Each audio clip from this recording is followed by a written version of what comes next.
디모데 전서 5장입니다. 5장 1절로 8절까지 한번 보겠습니다. 5장에서 바울은 디모데에게 목회자로서 성도를 어떻게 대해야 하는가, 교회의 교우들을 어떻게 대우하고 어떻게 대하는가에 대해서 지혜를 주고 있고요.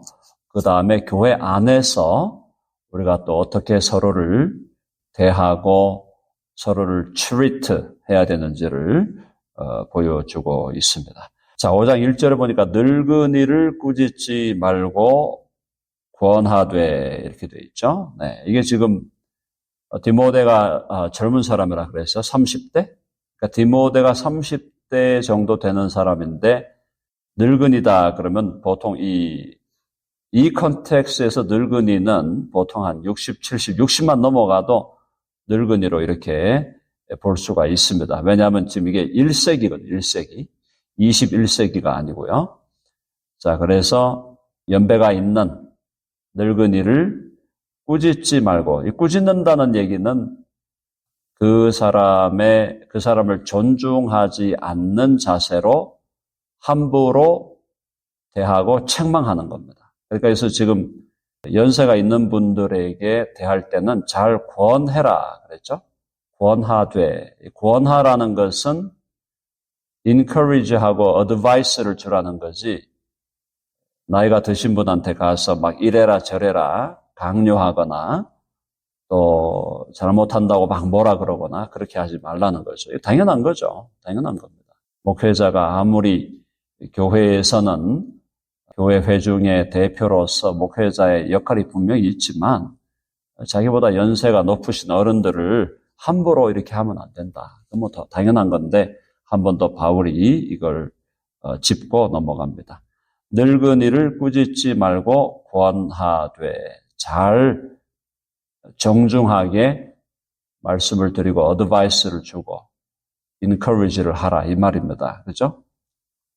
심하게 대화하지 말라는 거죠. 자, 그래서 어떻게 하라? 아버지에게 하듯 하며 자식하고 아버지와의 관계가 존재론적으로는 평등하죠. 한 인간으로 볼 때는 평등합니다. 아버지와 아들이 평등한 관계예요. 그러나 아버지와 아들 사이에는 적절한 예의가 있다는 거죠. 그 예의를 지켜라 이거죠. 아버지에게 하듯 어른들을 대하라. 어른들을 아버지에게 하듯 하라는 얘기는 역으로 말하면 또 어머니에게 하듯 하라. 그 얘기죠. 자, 그 다음에 젊은이에게는 형제에게 하듯 해라. 젊은이가 있다. 젊은이 20, 30대. 젊은이들에게는 형제처럼 해라. brother. 그죠? 그렇게 대해라. 형제라고 해서도 우리가 예의를 안 지키면 안 됩니다. 형제라고 막 어릴 때 저도 보니까 저도 그 남자 형제가 하나 있는데 어릴 때는 뭐 같이 권투 장갑 끼고 권투하고 막 그랬거든요. 그리고 막 제가 또 형이라고 동생을 또 막 함부로 하고 이런 경우도 있었는데 그렇게 하지 말라는 거죠. 정중하게 예의를 지켜서 그러나 형제에게 하듯 하라. 형제라는 것은 친하기도 하고 또 거리감이 있는 약간 그런 느낌이죠. 그러나 어쨌든 적절한 예절을 지켜서 행하라는 겁니다. 오늘 이 요지는요. 예절과 예의를 지켜라. 이게 굉장히 중요한 얘기입니다. 매너가 있다는 거예요. 매너. 거기 나오네 2절에요. 늙은 여자에게는 자, 앞에 그러니까 5장 1절에 늙은이는 늙은 남자를 얘기하는 거고요. 2절은 늙은 여자에게는 그러니까 나이가 드신 분들 우리 자매님들에게는 어머니에게 하듯 하며 정중하게 하라는 거죠. 정중하게 예를 지키고 그러면서도 또 친절하게 하고 가깝게 지내라는 겁니다. 그러니까 이게 가까우면서도 예의를 지킨다. 선을 넘지 않는 겁니다. 선을 넘지 않는 게 너무너무 중요합니다. 자, 젊은 여자에게는 어떻게 할 거냐? 젊은 여자에게는 온전히 깨끗함으로 이게 굉장히 중요한 얘기예요. 온전히 깨끗하다 이게 이제 성적인 얘기예요. 젊은 여자를 교회에 젊은 자매가 있을 때 교회 목회자들이 그런 부분에 조심하라는 겁니다. 온전히 깨끗함으로 자매에게 하듯 하라. 나의 누이, 바로 누나나 아니면 여동생을 대하듯이 그렇게 정중하게 대하고 선을 지켜라. 특별히 해서 온전히 깨끗하다. 이게 지금 그런 문제입니다. 온전히 깨끗하다는 것은 남녀의 구별에 있어서 분명한 선을 지켜라. 그 얘기입니다. 그 다음에 3절에 보니까 오늘 이 5장에 이 과부에 대한 얘기가 많아요. 자, 참 과부인 과부를 존대하라. 이 참 과부가 뒤에 내려가 보니까 60 이상이 된 과부다. 이렇게 되어 있어요. 60 이상이 된 과부로서 혼자 살면서 믿음을 잘 지키고 있는 분을 교회가 특별히 존대하라. 이렇게 되어 있습니다. 사실 오늘날에도 마찬가지지만 지금 이 1세기 때는 더 심했다고 봐야 되겠죠. 남자들이 먼저 죽는 경우가 많았다는 겁니다. 결혼을 했는데 남편이 먼저 죽는 거예요. 남편이 먼저 죽으니까 혼자 된 과부들이 많았다. 근데 그분들이 특별히 믿음을 지키면서 자기의 신앙을 또 삶을 정돈해가는 이런 사람들을 교회에서는 존대해줘라는 겁니다. 이게 사실 말이죠. 코리안 컬처가 제가 한국 컬처에 대해서 좋은 점도 있고 나쁜 점도 있다는 얘기를 많이 드리지만은 코리안 컬처에서 이 과부, 위도우라는 것은 사실은 얕잡아 보는 대상이에요. 쉽게 짓밟히는 대상이지 존대를 받는 대상이 아니에요. 이게 코리안 컬처가 갖고 있는 굉장히 좋지 않은 점이라고 저는 생각을 하는데 개인적으로 제 어머니께서 모친이 나이 42의 과부가 돼가지고 40년을 혼자 사셨단 말이에요.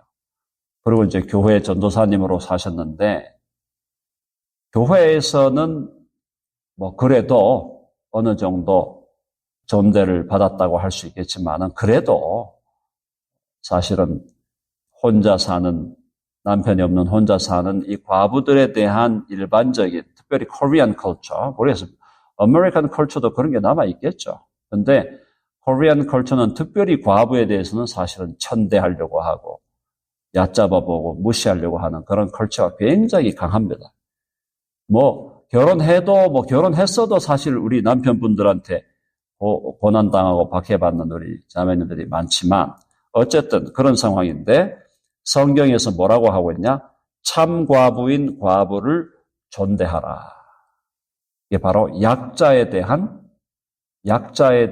관심.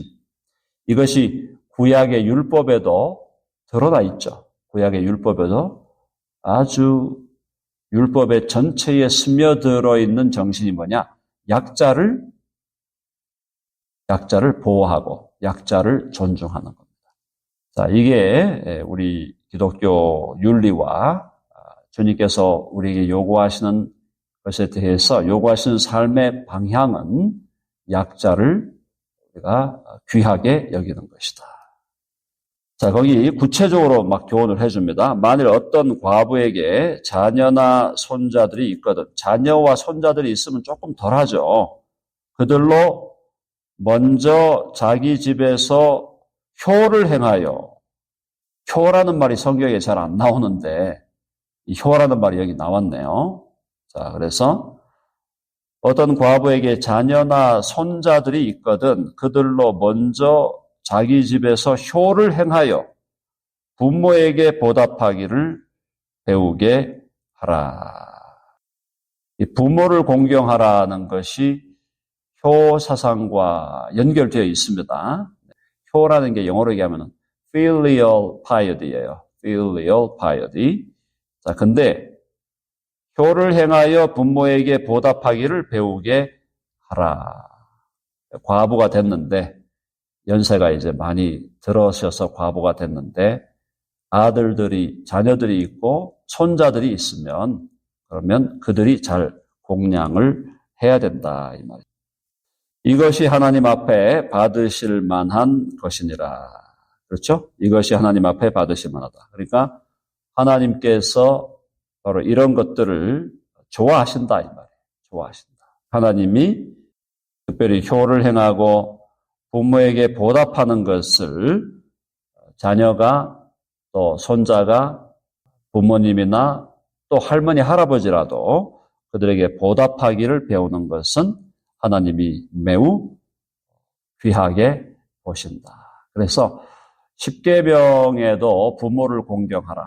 부모를 공경하라. 잘 공경해야 되고 또 그렇게 하는 걸 하나님이 기뻐하신다. 근데 이제 이게 우리가 이제 유교식으로 가면은 부모 공경이 이게 또 너무 심해지는 경우가 있어요. 심해지는 경우. 어떤 거냐 하면은 부모로부터 건강하게 독립이 안 되는 경우가 있어요. 그러니까 건강하게 부모와 자식 간에 이게 독립이 돼야 되거든요. 선이 있어야 된다.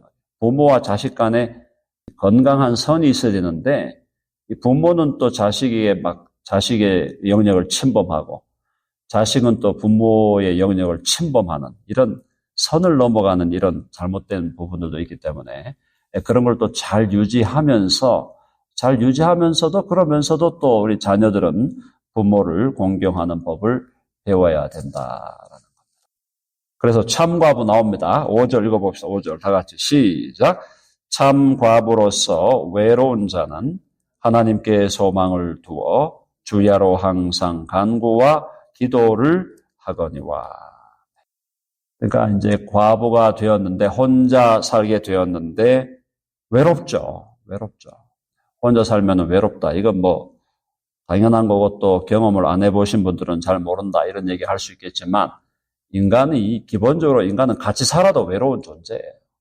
인간의 기본이 외로운 존재라고요. 남편이 있고 아내가 있어서 같이 산다고 덜 외롭다? 뭐 상대적으로 그럴 수 있지만 인간의 본연 자체가 외로운 존재예요. 왜 외롭습니까? 인간의 가슴에는 구멍이 나 있다. 인간의 마음에 뻥 구멍이 나 있다. 이 구멍은 누가 채운다? 하나님만 채울 수 있다 그랬어요. 인간의 이 마음에 나 있는 이 구멍, 모든 인간은 다 구멍난 인생을 살고 있는 겁니다. 마음에 구멍이 나 있는 거예요. 이걸 채우는 거는 남편도 아내도 자식도 아니에요. 하나님만 채우는 거예요. 하나님만 채우는 거예요. 이제 이걸 모르고 인생을 살면은 참 안타까운 인생이죠. 하나님만이 내 인생을 채울 수 있다는 사실을 모르고 살아가는 사람이 너무 많아요. 그러니까 뭘로 채웁니까? 마약으로 채우고 도박으로 채우고 쾌락으로 채우려고 하고 돈 벌어갖고 채우려고 하고 채워지나요? 안 채워진다는 거예요. 사람을 누가 만들었는데? 하나님이 만들었어요. 하나님이 사람을 만들었기 때문에 하나님만이 그 사람을 충족하게 하고 만족시킨다. 하나님이 아니고는 메꿀 수 없는 구멍이 나 있는 게 인생이다.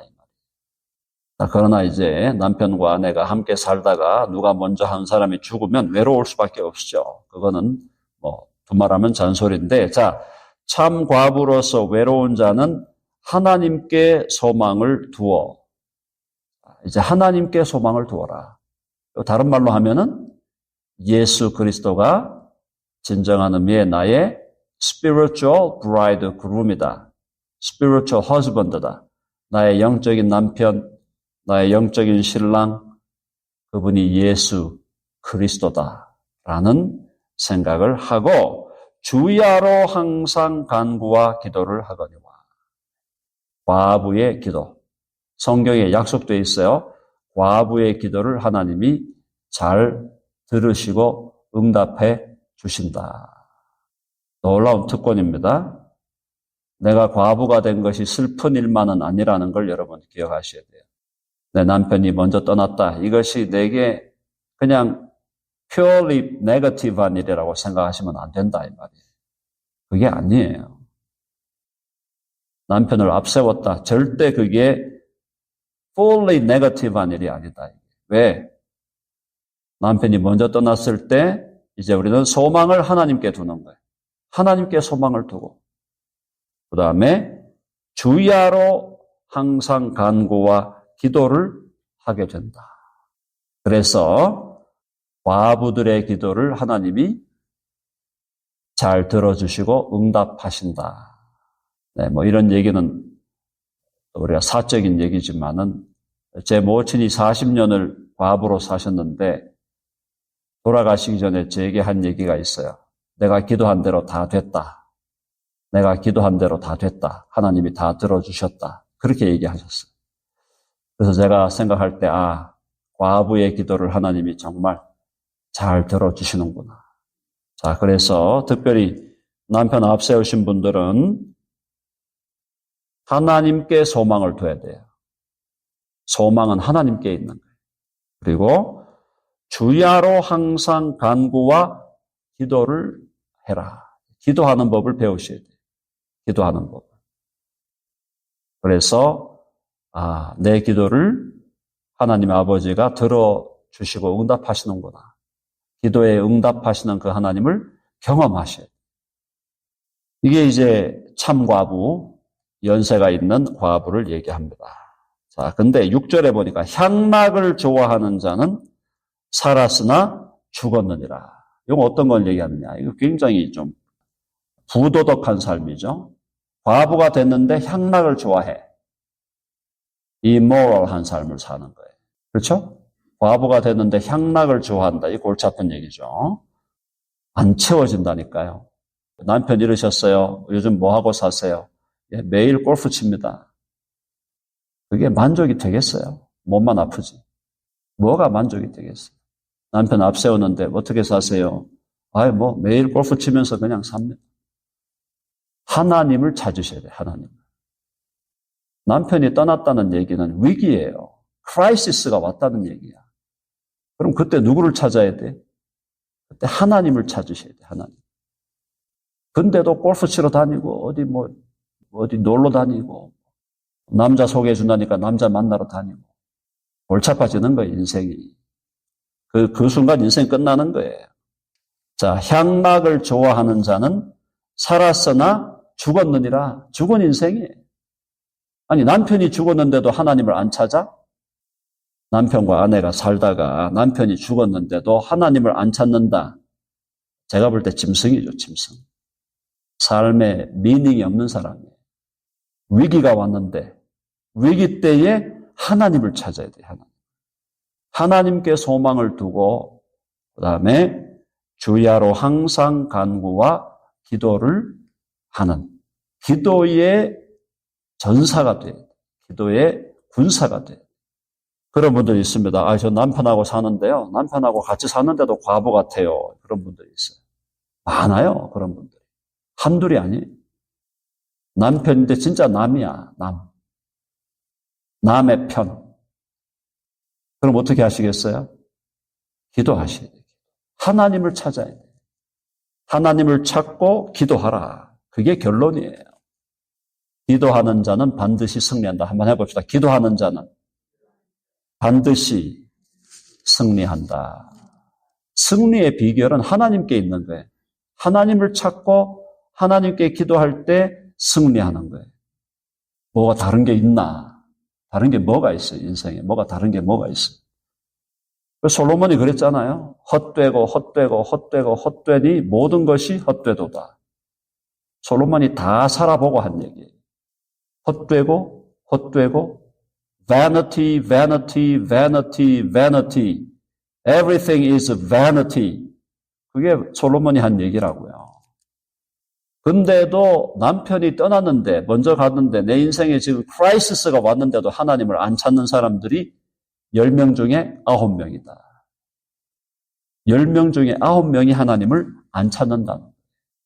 하나님을 찾아야 되는데 하나님을 만나고 그분 안에서 인생의 의미를 발견하고 내 삶의 미션을 발견하고 내 마음에 구멍난 것을 채우는 것은 오직 하나님밖에 없어요. 아무도 못 채웁니다. 자, 그래서 향락을 좋아하는 자는 살았으나 죽었느니라. 7절 읽어봅시다. 7절 시작. 네가 또한 이것을 명하여 그들로 책망받을 것이 없게 하라. 특별히 참과부들에 대해서 네가 또한 이것을 명하여 그들로 책망받을 것이 없게 하라. 과부가 되어서 하나님께 소망을 두고 주야로 항상 간구와 기도하는 삶을 통해서 많은 사람들에게 example이 되는 삶을 살아가라. 그렇게 살아가는 것이 그것이 귀하고 존귀하고 아름답고 엑셀런트하고 그것이 뷰티풀하고 주님 안에서 정말 주님이 기뻐하는 삶이다. 자, 8절에 계속 지금 가족에 관한 얘기를 하고 있어요. 상당히 지금 구체적인 교훈을 주고 있는 겁니다. 누구든지 자기 친족, 특히 자기 가족이 이제 direct family죠. direct, 직계 가족. direct family 혹은 친족은 이제 indirect relative인데요. 누구든지 자기 친족, 특히 자기 가족을 돌보지 아니하면 믿음을 배반한 자요. 불신자보다 더 악한 자니라. 그러니까 가족을 physical한 family에 대해서 우리가 돌봐야 된다. physical한 family, direct한 family, biological family. 이게 이제 기본인데 기본이 잘 안 지켜지는 거죠. 기본인데 기본이 잘 안 지켜져요.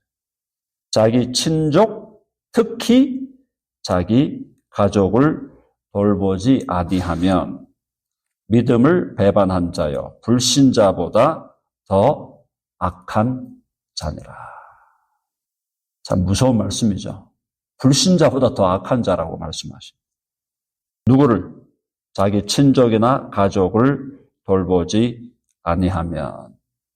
참 이거 우리가 신경 써야 되겠죠. 우리 가족들을 돌보고. 근데 이게 돌보는데 또 선을 넘는 분들이 있어요. 참 이게 어려운 문제예요. 돌봐야 되고 케어해야 되고 케어를 해주기 시작하면 또 이상한 요구를 해오는 사람들이 있어요. 이걸 지혜롭게 해야 되죠. 지혜롭게. 그러니까 케어를 하는데 와이즈하게 케어를 해야지 이게 또 그냥 케어하는데 이게 막 여러 가지가 섞여가지고 막 이렇게 하면은 안 된다. 어쨌든 중요한 것은 자기 친족과 특히 자기 가족을 돌보는 것은 그리스도인들의 당연한 의무다. 당연한 의무다. 그렇지. 그래서 자기 친족, 특히 가족을 돌보지 아니하면 믿음을 배반한 자요. 믿음을 배반한 자요. 불신자보다 더 악한 자다. 이 굉장히 강력한 지금 경고죠. 굉장히 strong한 warning인데 어쨌든 우리가 그래서 이제 이 친척과 가족들에게 그들을 돌보라는 것은 일단 뭐 기본적으로 그들이 먹을 것이 없다든가 입을 것이 없다든가 할 때 잘 이제 돌보는 것, 프로비전을 주라는 것이 포함되면서 궁극적으로는 믿음을 그들이 예수 그리스도를 믿게 하는 데까지 나아가야 되는 거죠. 그래서 우리가 참 가족을 전도한다, 친척을 전도한다, 이게 어렵습니다. 어려워요. 쉬운 문제가 아닙니다. 또 가까운 친구가 안 믿는데 친구를 전도한다는 것도 그게 어려운 일이에요. 쉬운 일이 아닌데, 그러나 이제 우리가 가야 할 방향은 그들의 피지컬한 필요를 우리가 채워주지만은 동시에 그들이 하나님을 만나도록 하는 거기까지 가야 되는 거죠. 그래서 그걸 위해서 우리에게 필요한 것이 결국 이 컨텍스트에서 많은 기도가 필요하다라는 거죠. 기도해야 됩니다. 기도하고 기도하면서 믿지 않는 자들, 믿지 않는 친척들에게도 복음을 전하고 또 그들의 필요를 채우고 하는 이런 일을 우리 그리스도인들은 당연히 해야 되고 우리가 예수 그리스도를 믿는 자로서 구원받았다면 구원받지 않은 친척들과 가족들에게 우리가 복음을 계속 전해야 된다. 그렇게 하기 위해서 우리가 정말 exemplary life를 또 살아야 되는 참 우리들에게 그런 거룩한 의무가 있는데 그것이 우리의 능력으로만 되는 것이 아니라 우리 힘으로 하라면 못하지만 성령께서 성령의 능력으로 말씀의 능력으로 우리로 하여금 그렇게 살 수 있도록 도우시는 분이시기 때문에 주님 앞에 진심으로 나아갈 때 하나님께서 그러한 일들을 이루어 주실 줄로 믿습니다. 그러면 아시죠? 제가 누구라고 말씀 안 하겠지만은 너무 많이 떠나가지고 참 식구가 너무너무 단촐한 분들도 있는데 어쨌든 그들에게 가장 필요한 것은 복음을 통하여 예수 그리스도를 믿는 것, 하나님께 돌아오는 겁니다. 그거는 말로도 해야 되고 이걸로도 해야 돼, 이걸로도. 요즘 그 금융치료라는 게 있어, 금융치료. 금융치료라는 게 뭐냐면 적절하게 물질을 잘 사용하라는 겁니다. 말로도 하고 물질도 나누어서. 그런데 그것으로 복음을 전하지만 기도가 밑바닥이 돼야 돼요. 기도해야 됩니다. 기도할 때 주님께서 역사하실 줄로 믿습니다. 사랑하는 여러분, 인생이 가야 할 길을 하나님이 말씀하시면서 나 외에는 다른 신을 너에게 두지 말라. 10계명의 1계명 아니에요? 나 외에 다른 신을 너에게 두지 말라. 그 얘기는 뭐냐면 하나님만이 우리를 만족시킬 수 있다. 하나님만이 우리를 채울 수 있는 거예요. 하나님 안에 있으면 정말 만족스럽고 행복하고 기쁘고 즐겁고 그걸 우리가 풍성하게 누릴 때 그 누림을 통해서 다른 사람을 사랑할 수가 있게 되는 겁니다. 내가 주님 안에서 행복해야 돼요. 우선적으로. 내가 주님 안에서 행복해야 돼. 그래야 다른 사람을 사랑할 수 있어요. 그래서 나는 매일매일 나를 점검하면서 나는 주님 안에서 행복한가? 항상 기뻐하고 쉬지 말고 기도하고 범사의 모든 상황에서 감사하며 살아가고 있는가? 그걸 잘 점검해서 내가 행복하면 다른 사람도 충분히 사랑할 수 있다. 그래서 하나님을 소망하고 주님 안에서 우리의 인생을 설계해가는 저와 여러분 모두가 되기를 간절히 바랍니다. 기도하십시다.